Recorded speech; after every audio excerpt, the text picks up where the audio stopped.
Welcome to Musings from the Cyber Trench, the podcast that goes beyond surface-level talk to uncover the real challenges and breakthroughs in public sector cybersecurity.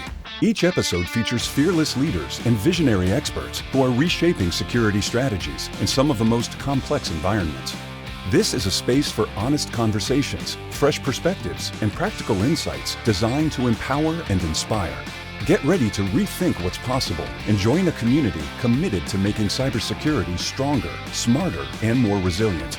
Here's your host, Vishal Masi.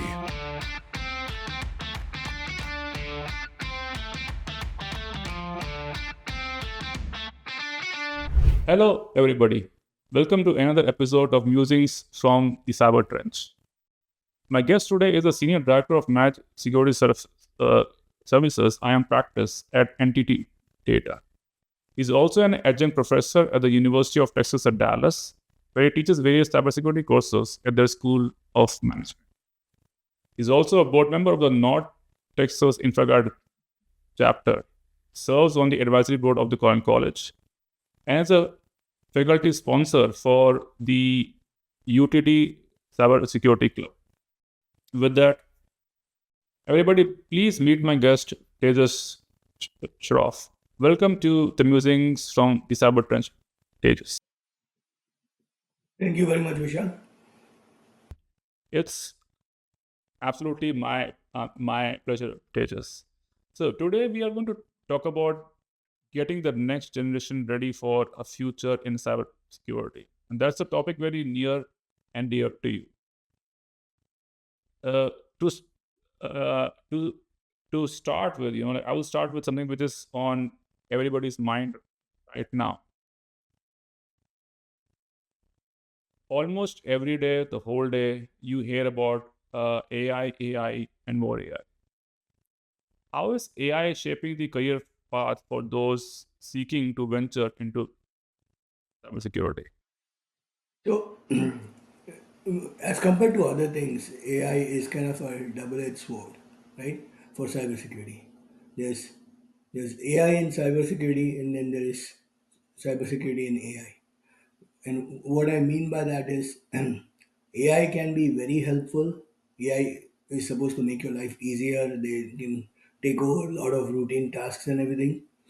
But in case of cybersecurity, AI can also be hurtful because AI, if it is used by the bad actors, then they can develop things much faster, much more sophisticated manner. They can do things like deep fakes. So wherever AI can be, a lot of good use cases that we can use as AI for the rest of the IT world or rest of the world where we can use. In case of cyber, it's like if you take AI and train it to be the wrong thing, you show that this is the right thing, then AI will go and it can cause a lot of havoc. So that's why it is important that people understand when you talk about AI, you're just not jumping on and saying, let's do AI, but you have to be careful about what AI can do to cybersecurity. Understood. So for uh, young students who want to venture into cybersecurity, you would say that they should absolutely make sure that AI is part of their learning. AI should definitely be part of the learning, but AI should not be the the primary way of learning. And what I mean by that is, you should use AI, and this not just applies purely to cyber, but I would say in general to young students.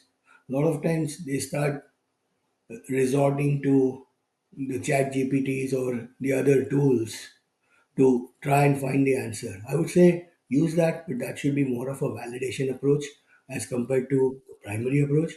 Because since AI makes the life easier, sometimes students, when they are in a rush, they try to resort to that option, and you do not validate the thing that was produced by AI, right? Because AI ended up creating things for you, but that may be something which was not validated. So you go ahead and submit your work as your original work without seeing that what AI is done for you. Understood. So that is in terms of them going through school, but in terms of like preparing for a career, there is a lot of noise in our industry that AI is going to take away the tier one SOC uh, analyst job. Do you see that happening? I do see that happening to an extent, but see, which is means AI as it means all these people are right now jumping that AI, right? But AI has been around for the last 40, 50 years. It's not like AI has just come. People have just started recognizing the power of AI right now, right? So, who has been training the AI models all these years? It's the humans.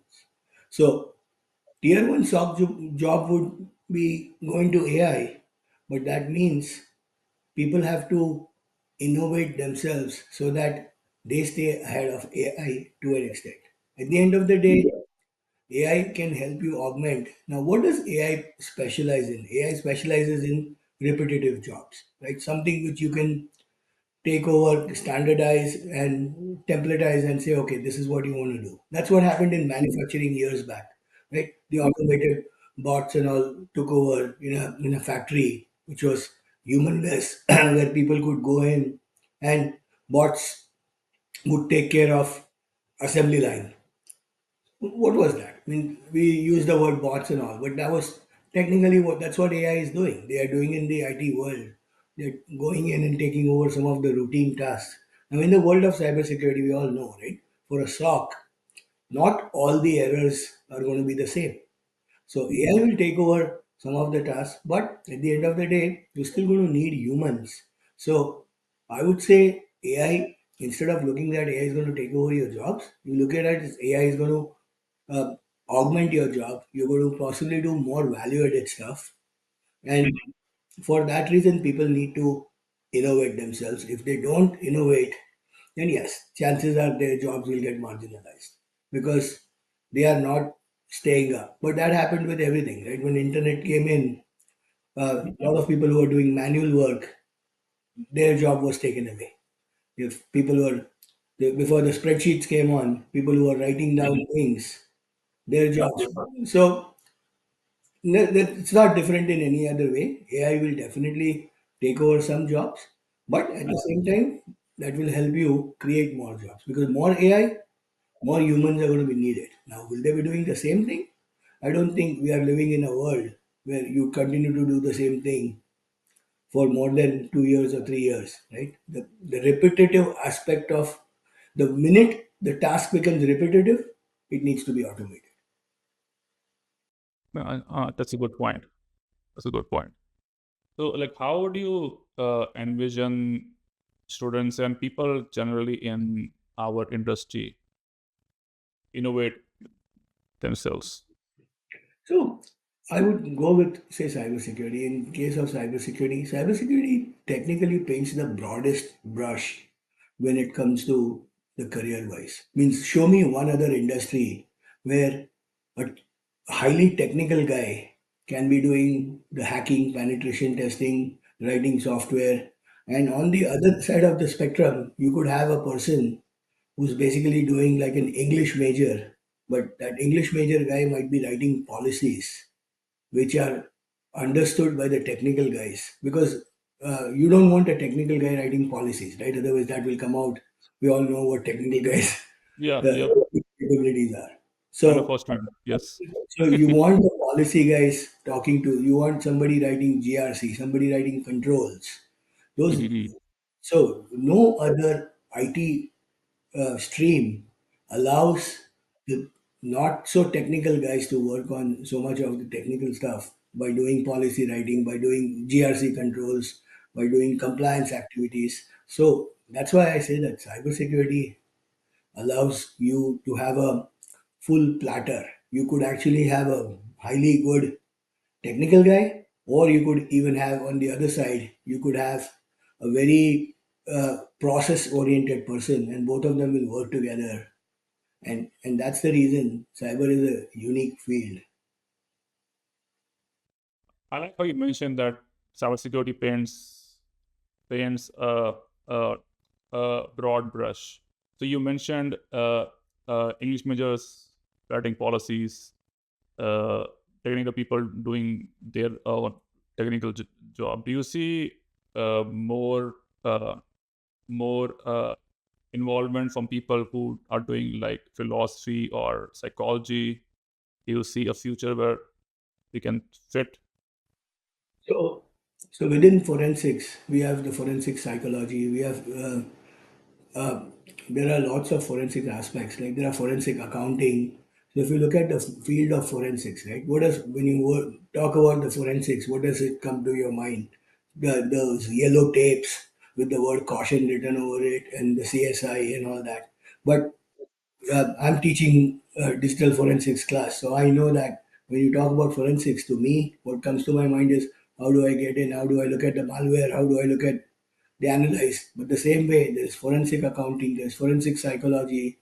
These are the various fields, and I know of a lot of people who are spending and making their careers in the fields of forensic psychology. And so FBI has been big into promoting all of those things too, because FBI has set up the more than 25 regional forensics labs where they do hire some of these skills.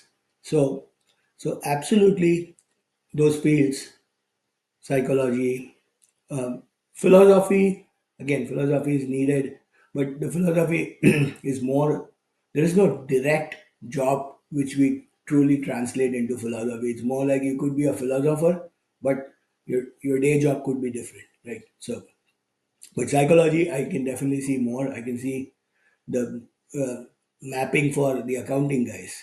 Audit is another area where all these skills are going to see a lot of cybersecurity activity. IT audit, cyber audit means we all know the need for audit is increasing by the day. Need for compliance is increasing by the day. Okay. So, where do you see in the next, say, 5 years? Which area within cyber security do you see having the most growth?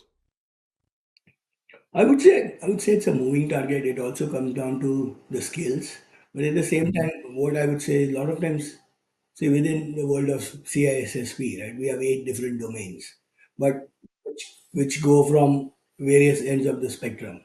What I would suggest to the the next generation is they need to identify means if you don't like software programming, then don't try and become one if that's not your area because somebody else is doing it. Try and stay close to what your, yes, sometimes for the young generation, it also depends on the first job which they get, right? A lot of times, the first job which they get, and if they are in that job for a couple of years, that will determine what their next career is going to be, right? But then you'll continue working on that. But what I would suggest is if you are given a choice, then try to pick the area which you like and don't try and go to cover all the different areas. Try and pick one or two areas and try and build your career there. So, especially when you're starting new, you should always go to try to achieve depth in one area. And as you start building years of experience, you can start compromising some of the depth for breadth. Right? That's when you start becoming more of a generalist, but you start your career as a specialist going into one area that if you're a GRC guy, go and do GRC. If you're a application security person, do that. Identity access management, do that. Just stay on that one area instead of going all over the place. And then how would they know which area they would like if they haven't tried it yet? So that is where I strongly suggest the young generation they need to reach out and seek mentors. I mean, when I see the young generation jumping on LinkedIn, connecting to people, and the next thing you know is, do you have a job for me? And if the answer you get is maybe maybe not, then they don't indulge and have a further discussion.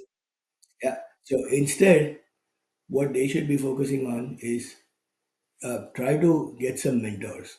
Right? When you have the mentors, you're basically trying to understand. They can help, and you can't expect that mentors are going to have time for you immediately, right? So you have to try and seek out the mentors, and that will help you understand the landscape better. Somebody has spent 25 years in an industry. If you are coming in new, then you have to be a seeker, right? When you're a seeker, you have to ask questions, be prepared to. You'll always not get the answer which you're looking for. Like if that is the thing which I'm seeing sometimes. Some students who are on such a fast track, like I want this and I want this now. You need to slow down, seek. If you want to build a career, now if your goal is work for a few years, make some money, get out, obviously you can be driving in the fast lane, right? We like it's simple thing as driving a car. When you start learning, and on the first day you want to go in the leftmost lane to drive, and then if you get hit because the leftmost lane people are going fast, so you have to be confident. Then you move from the rightmost to the middle lane to the leftmost, and that's how you learn. So when you start your journey, you start in the rightmost lane. Make sure the guy who's teaching you is feeling comfortable for you to move to the next lane. Right? That's how you need to approach it. Yes, the times have changed, but some of the things still remain old school. So I would suggest the young generation needs one. Now the advantages, there's so many programs, right? There's a program like CyberPatriot, which is Air Force funded, US Air Force funded, and middle school have the competitions and all. Like my son himself went to the CyberPatriot, he learned some of the things which I had not even knew they existed, and they competed at the nationals level. Likewise, the high school programs, something like Boy Scouts, and my daughter was a Girl Scout, so I've seen both. Boy Scouts is just starting merit badges on artificial intelligence and cybersecurity. So everyone is recognizing that cybersecurity and AI are here to stay. They are going to be the careers of tomorrow, right? So at the grassroots level, there are lots of programs which are coming out. Even veterans who spent 20 years in the military, in the Air Force, in the Navy, there are advertisements that they are getting jobs in the command centers, etc. So they have an opportunity to re reinvigorate their careers. So there are the good thing is there are lots of options available. So sometimes it's like kid in a candy shop, right? When you see too many options, cybersecurity possibly has the highest number of certifications. Now, every time my students come to me saying, "What do I do the certification?" and I tell them stop because sometimes some of them are rushing to do security plus certifications, and I tell them, guys, you're working on your masters in cybersecurity. If security plus is your destination that you're targeting, then you're competing with the wrong set of people. With masters in cybersecurity, you've already crossed those things, right? So I'm not saying don't do certifications. I'm not going to say that, but at the same time, be selective. Don't jump and take any certifications, and then it looks like you have a you have a rainbow on your plate that different colors looking different certification, one cloud certification, one application certification. Because a lot of students are very good when it comes to memorizing things and clearing the test, right? So passing the certification is not difficult, but each of the certifications costs 500, 600, $700. So is it really worth it? Or should you spend your time, maybe get access to some labs, probably learn those skills? Because certification doesn't guarantee that you know your stuff, right? Yes, you know you can pass the stuff, but I'd rather have you learn more, spend some time, and actually that can help you more in your career. Again, that's my advice. So for everyone listening to this at home, especially kids in school, if you can check out CyberPatriot program, please do so. And if your Boy Scout programs have any programs on AI or cybersecurity, worth checking them out. And like my guest they just mentioned, patience is still a virtue. If you are playing the long term game, have a long term mindset. So, Tejas, like you mentioned, there may be some impact on the job market. People might move to a different area based on the the growth of AI. So, in the current climate that we have right now, now with AI rising up, and in terms of what it can do, and the government trying to put a tap on the flow of people on H1Bs, you see uh, uh, AI kind of compensating for the supposed shortage of people we have in the cybersecurity space, or you don't see a shortage of people, or they both run hand in hand.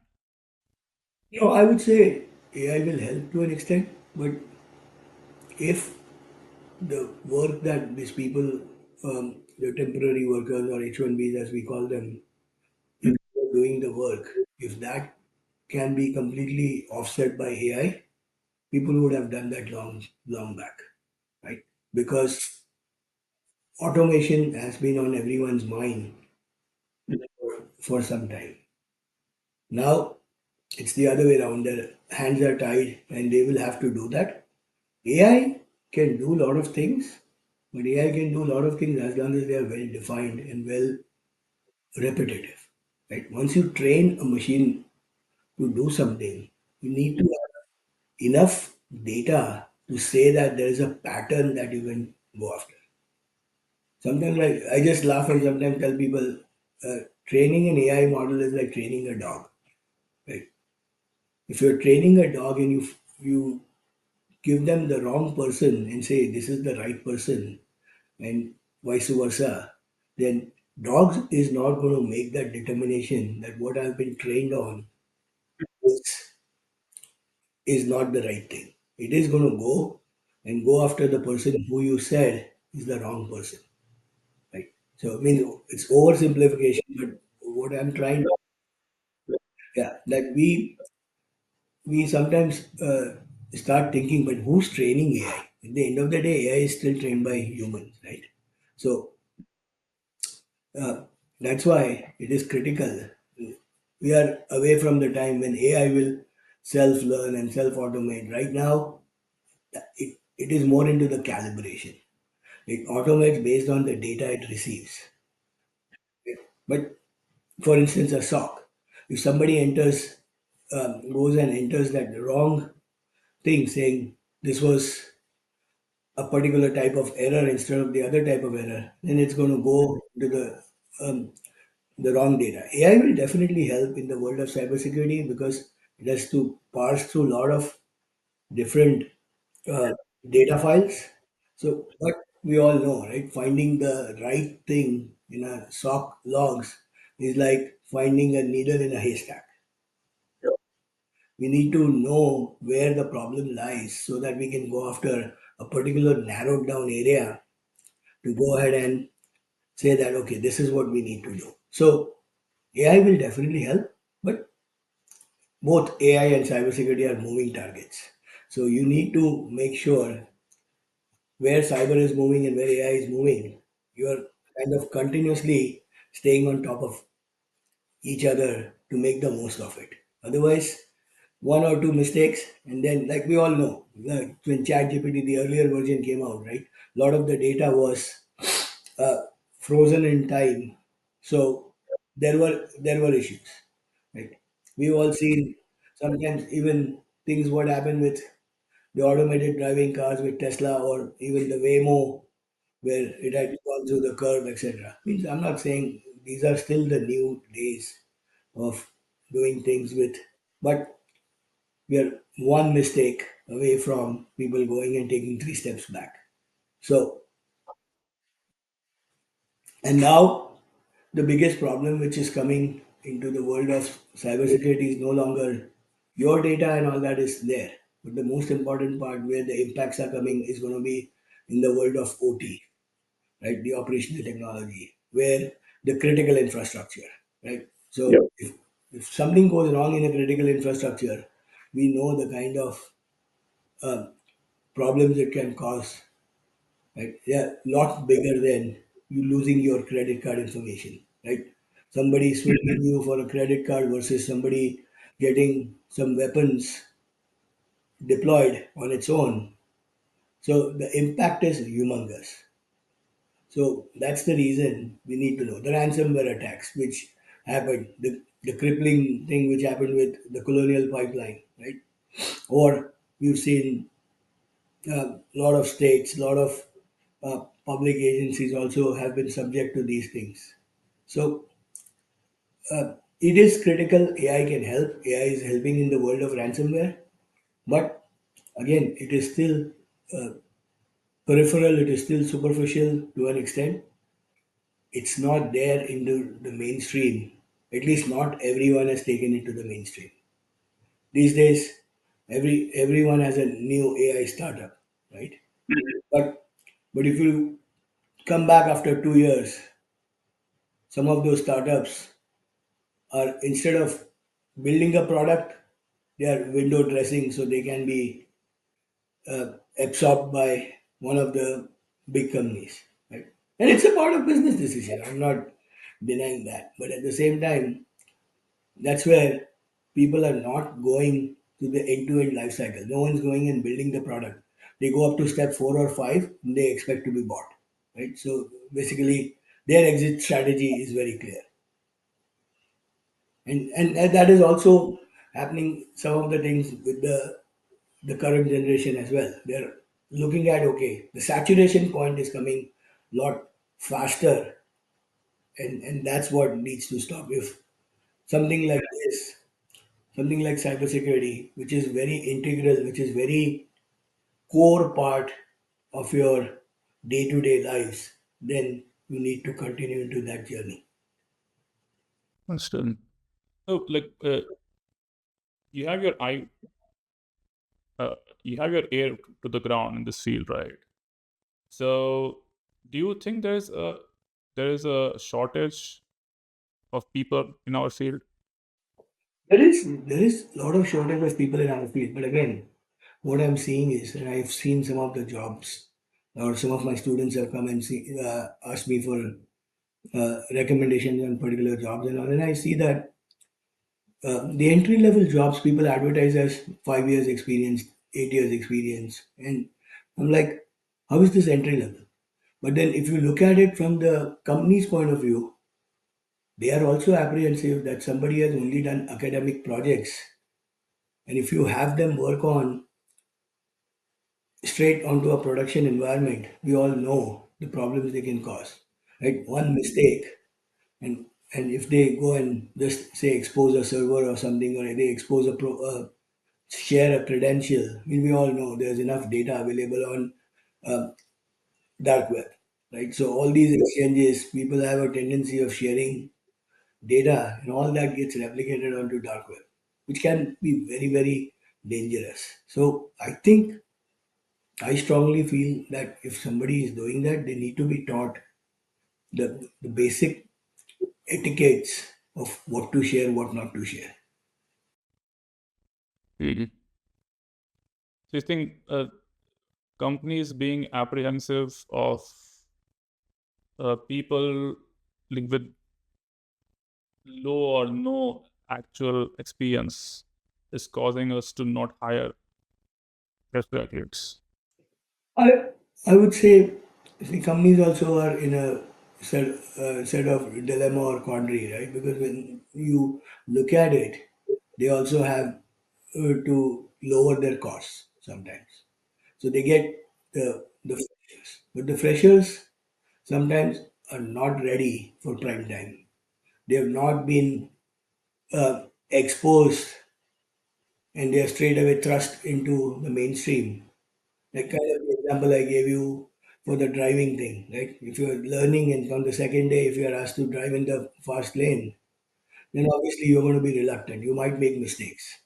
And we all know that the mistakes they'll make in the first lane versus the mistakes they'll make in the last lane, which one can be more fatal, which can be more dangerous, right? So when the younger kids who have not had enough exposure, they are asked to say work on a particular shift, like a night shift, or if they are working suddenly in a production environment and doing the changes. We all know that make a change management is a process which needs to be learned, and somebody goes through the hurdles to learn that process. But you suddenly on the first weekend you're asked to make a change. You probably are not exposed to that, so it's a catch 22 situation that businesses they need to get younger people obviously to stay profitable, but on the other side there's also the flip side where they are possibly brought in way too early. So it's the changing times, it's the shortage of resources, and sometimes you just bring in people who said, okay, I've done this stuff. Now actually, have they done this stuff or have they seen this stuff? When they've seen this stuff, it's different than doing the stuff. It's right. You go to a swimming pool and you see somebody is swimming the laps versus you sit outside the pool and you say, okay, this is easy. I can also do that. Yeah, but once you get into the water, you know how difficult it can get. You need stamina, you need technique, everything. Likewise, once you're seen it, once you've been shadowing somebody, it's easy. But once you're in the driver's seat, it's difficult. So, so there is a shortage, but it needs to be addressed in the right way. From my personal experience, what I've seen, if you have uh, uh, the right preventative controls, you have AI, you have automation. You can bring in junior people or new people into the field and uh, give them a slight free hand, as long as we follow the whole principle of zero trust. Where we can contain what they're doing, and we can also monitor and proactively prevent any mishaps. You think that would be a possibility, or like a scenario where we can bring in more people into into the field and also have them train as part of that? Absolutely, Vishal. I think what you Yeah. brought up is a great point. You can do that. I think what they probably need to do is maybe the companies need to start putting in more segregation of duties, right? You bring in junior people, you give them some task, but don't give Yeah. them full autonomy till they are ready, right? Give them some task. Bring two people in, they can do some task, and then you can be with the experience, you can be the one who can be validating. Okay, this is good. Let's move forward, right? You have to get junior people in. That's the only way to go, right? But yes, bring them in, but bring them in a way that they are not suddenly in the middle of full action, right? Mhm. So, while we were discussing this, and you were mentioning about mentorship, a crazy idea came to my mind. Like companies could have their own like AI bot mentors for junior people. So as they're doing their job, they can ask questions, they can get uh, guidance and the advice on what to do, how to do things, in like a Q&A, like a friend, that like a bot friend. It can happen. That's a Okay. yeah, that's a very good idea, and yeah, that can definitely help. So, Tejas, like you are also leading the IAM practice at Entity Data. How is that experience from the real world helping you teach students better? It it is very relevant because sometimes what gives me a differentiator. I won't say an edge, but I will say what gives me a differentiator when I teach is I know what actually the things are needed in the industry. With due regards to the pure academics, sometimes you teach expecting industry will follow this. I teach what industry wants, and I try to take it. I mean, I'm teaching a class right now on digital consulting practices, right? So when I'm teaching that class, what I look at it is what I've been a consultant before myself. I've been in front of the clients, right? I know what a consulting typically expects, right?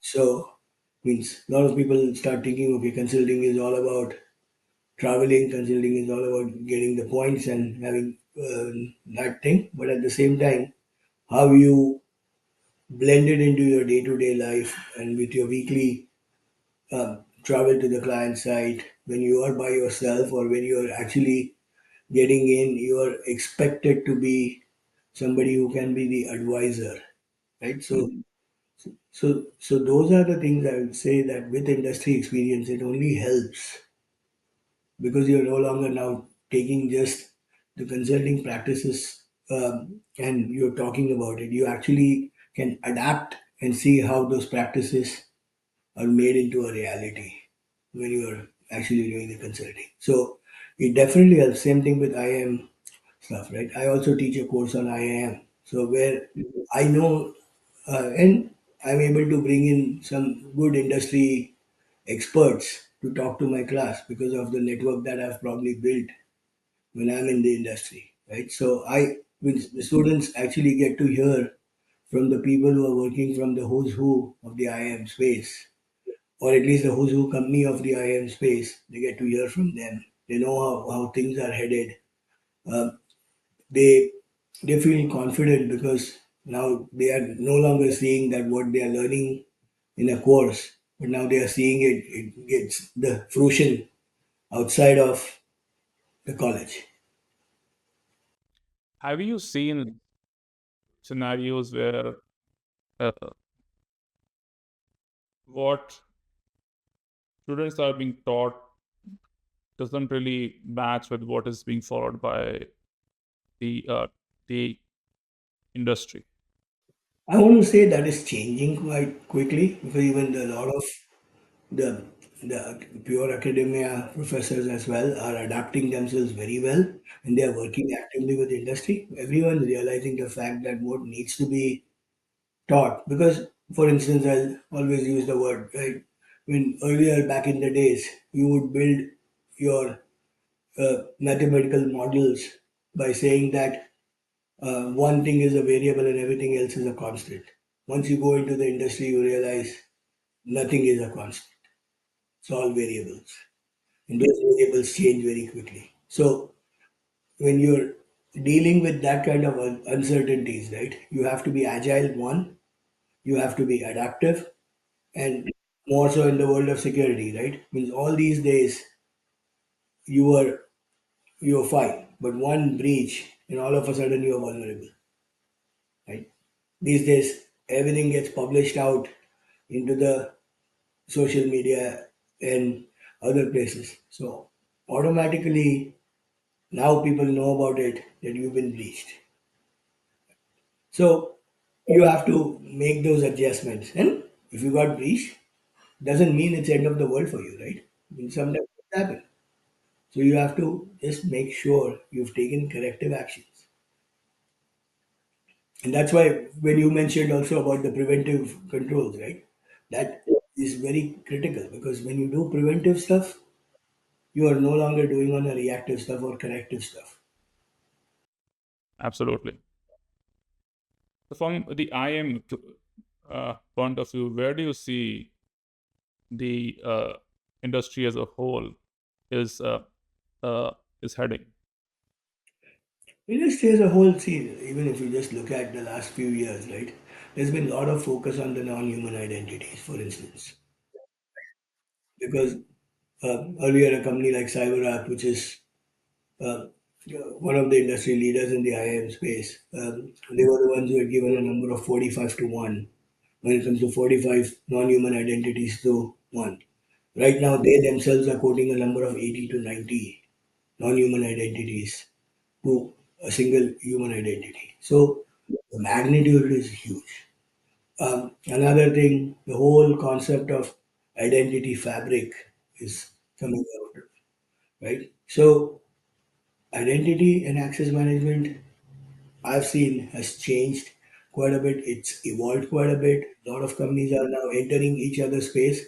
We are almost seeing the 90s world of ERP where every company had their one special sweet spot.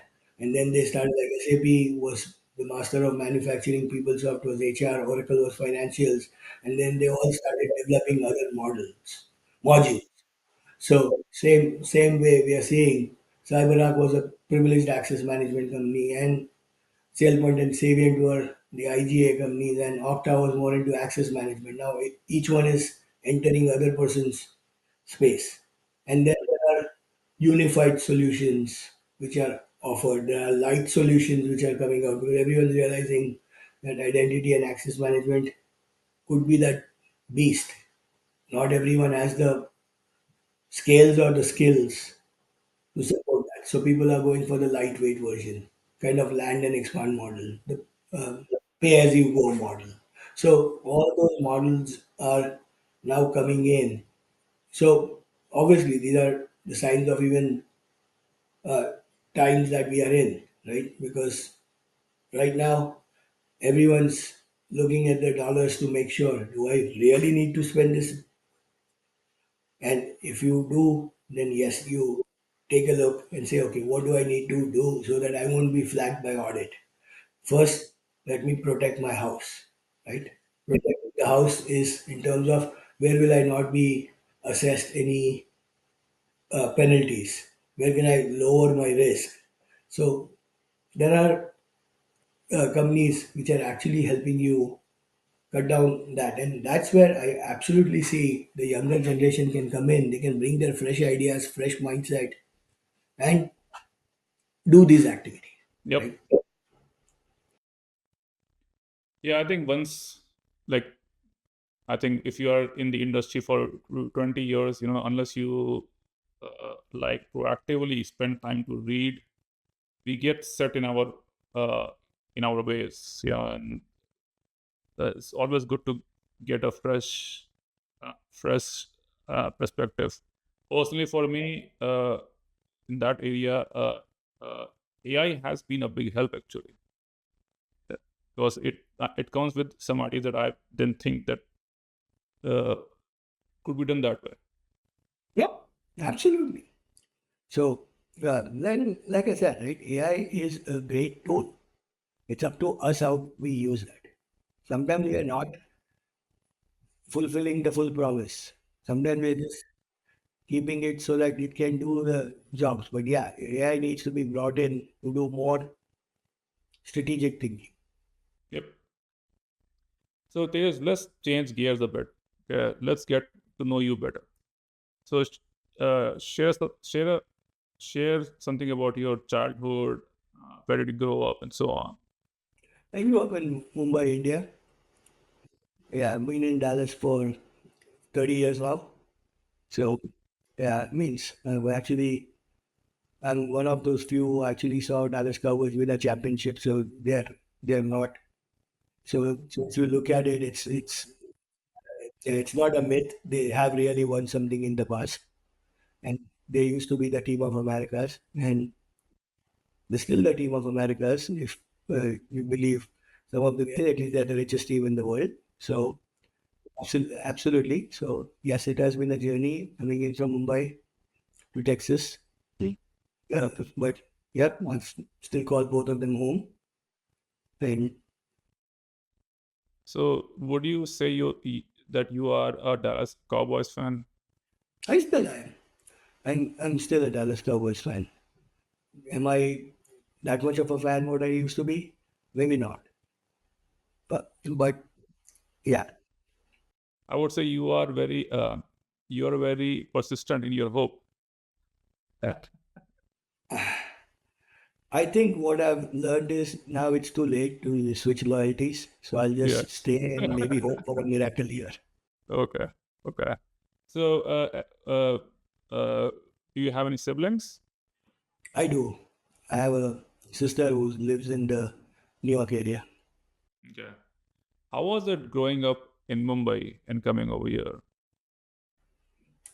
I think it's compared to a lot of other Indian cities. I would say transitioning from Mumbai is always going to be easier. One, you're anyways you're living in a lot of cosmopolitan type of setup. So you transition from Mumbai to here. It's always easy. My problem was I never lived outside of home, so it's like even in your college and everything, you're still from home. So that that sheltered, pampered lifestyle to suddenly on your own is always going to be difficult. Fortunately, one year I had a lot of friends from my college who were here, so obviously that transition became easier. But yeah, it was still a challenge initially. So you moved here for college or for a job? Okay. So you've been there for 30 years. You must have seen a lot of change. Yeah. Lot of these highways need to have a stone or a brick in my name because they were not existing when I so So, if I recall correctly, that Dallas at that time was very different than what it is right now. It was not as I, as I would say the pre-COVID Dallas was still different than what it is now. Dallas has seen a lot of activity post-COVID when there was a lot of influx of people coming in from East Coast and West Coast. Right, East Coast people and West Coast people realized that the small homes which they have are not sufficient when you have four people working remotely or attending school remotely. They all need their own spaces, and that's where Dallas kind of, not just Dallas, Austin, Houston, San Antonio, everyone kind of gained because then all of a sudden you have a state which gives you um, good primary education, college education, K through 12, good colleges, and then you also have your own space. So a lot of people decided to leave their East Coast and West Coast comfort to move to Texas. I've seen a lot of people are also now actually moving back to California, at least from cities like Austin, because Austin kind of grew too fast. It did. Austin reminds me technically of Bangalore, right? Meaning, meaning the city, means city like Mumbai where I grew up is a city. If you continue to grow, you can just it's a linear city, so you can actually expand couple of more suburbs out, and you can continue to grow. Well, Austin was a lot more centered around um, some core areas, so that's why the other areas still continue to be the suburb. Like if you look at Dallas, the whole action is not centered around one particular, like the downtown is not where the whole action is. You have the Frisco has its own thing, Irving Coupel has its own thing, Arlington, Fort Worth, each are their own hubs. Okay. While Austin, a lot of it was centered around the Austin downtown area. Nowhere else did you see that kind of um, buzzing activity, right? So You're that's right. why Hmm. Okay. So this was I really enjoyed our conversation uh, today, Tejas. So tell us how people can reach you, and please share your contact information. they can look me up on LinkedIn. That is the easiest way. My contact information, obviously, if they connect with me on LinkedIn, they can. If they intend to be in UTD and they intend to take the classes, then I'll be glad to have them as my students. But if some of the people who are even not wanting to spend that too much money into UTD or so and they just want to pursue their bachelor's, Collin College offers a bachelor's degree in cybersecurity. So there are lots of ways to skill yourselves. And I would say if you're looking at cyber, it's important to understand that you're picking the right thing and running with it. Right? There are places like Udemy and all which are also offering some good classes. But it's important to know which one to take. Don't go on a buying spree, right? This is because retail wise, everyone's trying to put their thing out there. But at the end of the day, you want to know which option to pick, which will help you. And there are certain things like there's a basic program offered by ISC Square called Certified in Cybersecurity. Yeah. It's a free certification which people need to get. First, get that to see if this is even for you, right? Because there's a job doesn't mean you go and say that okay, I'll do this. Does this really interest you, right? Because if you are truly in the world of cybersecurity, again, it's not a 9 to 5 job, right? If there is a incident or if there is a breach or something which happens, you're in for long nights. Yeah. So if you're looking for that comfort things, but again, if you are a developer, your jobs are also been re-thought of, right? Because a lot of the work can be done by AI, right? If you are in a Google Gemini or something, it'll help you fix your code, how to address those things. So it's not that AI is just taking over cyber or AI is just taking over certain areas. AI is stepping into every single thing. So if you are looking at it, please analyze your options correctly. And when you analyze, doesn't mean that you wait to some person, that person knows it all. You might have to have multiple mentors too, right? Depending on what you're looking for. What I would say is, not to use the cliche, but I'll still use it. Be like, if you're a student, if you're a newbie starting in this space, be like the sponge. Go out, soak whatever you can. Try to understand from people who've seen it. Like attend places. If you're students, I would highly encourage you to volunteer at there are lots of conferences which are happening. I talk about the Dallas area. There are lots of conferences that are happening where lots of students go and attend, right? Go there, attend, listen to the keynote, make some connections, right? If given an opportunity, ask to work, even if it doesn't pay you, do the next best thing. Ask to shadow somebody. Writing on LinkedIn or writing on other sites is free. Try to hone that skill. Right? Just go ahead and write so that you are able to express yourselves. Like those are the big things what I would strongly suggest. I think there's lots of opportunities, but you need to do it right. Not everything needs to be. Not everybody can afford to go through the college. Not everybody can have the patience of going to the college and doing the masters or PhDs or whatever. But if you have something, you identify where you need to go. You now map your journey from the point A to point B in the best way you can. Excellent point, Tejas. Will I be seeing you at the Secure Dallas conference on the 15th? Not sure yet. Not sure. Okay.